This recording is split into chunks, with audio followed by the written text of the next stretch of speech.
did an experiment. So they have launched this problem and basically give it to their team. They want to assess like how their teams are productive or how they think. So they did a small experiment.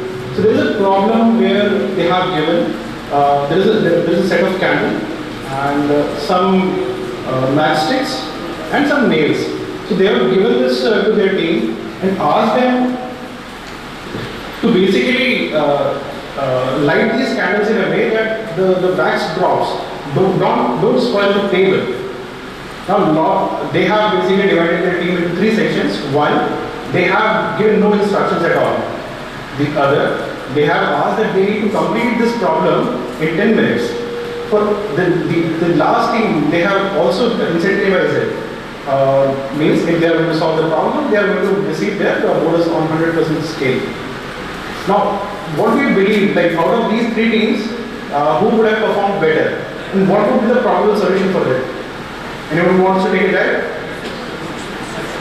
So apparently it looks like, I mean, the team who's going to get incentivized, right? The one actually going to get money from it. So they should do it very fastly. But it happened altogether other way around. The team who was actually going to get something, they performed very badly in this one. And the solution was very easy. So they tried everything, right? Can you just turn it a bit low? See,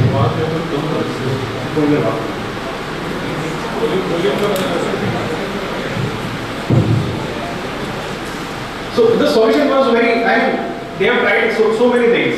They have tried sticking this one, melting some wax and then attaching this to wall so that the wax won't drop properly directly on the table. Everything they tried. The solution was very easy. So the box which has been provided, right, to light along with the matchsticks, they could have used it. So they have basically tucked this box and then lit the candle on top of it, which basically serves the purpose. Now they basically redid the problem, and next time they give this problem to another set of teams with the same objective, with no incentive, with timeline and with the incentive.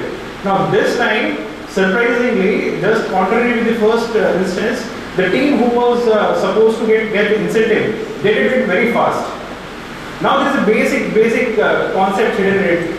If the task is very open, if the answer is unknown, right, you need to have your creativity.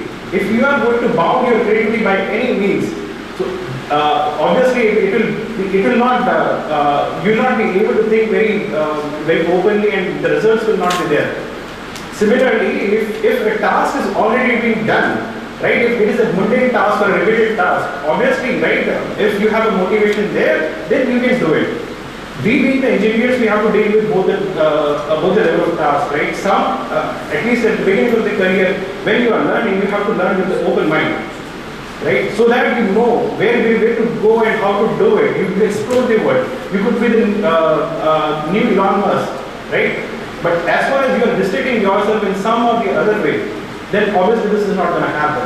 Once you are done, once you have acquired your skills, then even we can go for incentive. Now let me start with the next story. This is coming from Google Arya. I don't know how many of you recently seen Google latest event. So they have launched a lot of exciting features. These are the top 3 ones which are at least top 3 for me. The first one is their machine learning model. A model which is comprised of 270 billion parameters. This is the largest model which have been devised so far on the earth in terms of machine learning. The another one is the document summary. So the new feature basically scans through a long tail of documents and can give you the summary according to your context. The another feature is their Lambda engine. So this Lambda engine is basically capable of doing the conversations. If you are giving a problem statement, let's say if you want to basically have a garden on your floor, right? So you just need to type, I want to harvest a garden. and it will give you all the related details. So this anti-lambda engine can understand what you are trying to do. It can basically gather the facts from all around the world and give you the meaningful information what is useful for you. This much of innovation these guys are already doing. So we are still in the catch-up mode and we are lagging a lot behind. Now let me connect the first and second. If the people on Google, if they have restricted themselves, if they were going behind on some incentives, obviously this couldn't be the outcome. The outcome, this level of outcome can only and only achieved once you set yourself free. Once you set yourself up to basically you dedicate something, you dedicate yourself to something, then only such level of outcomes can be expected, right? So my humble request to all of you is to basically go think about what capabilities you guys have, choose a path. So obviously everyone wants to basically go path first where they want to innovate. If you are not able to do it, choose path 2.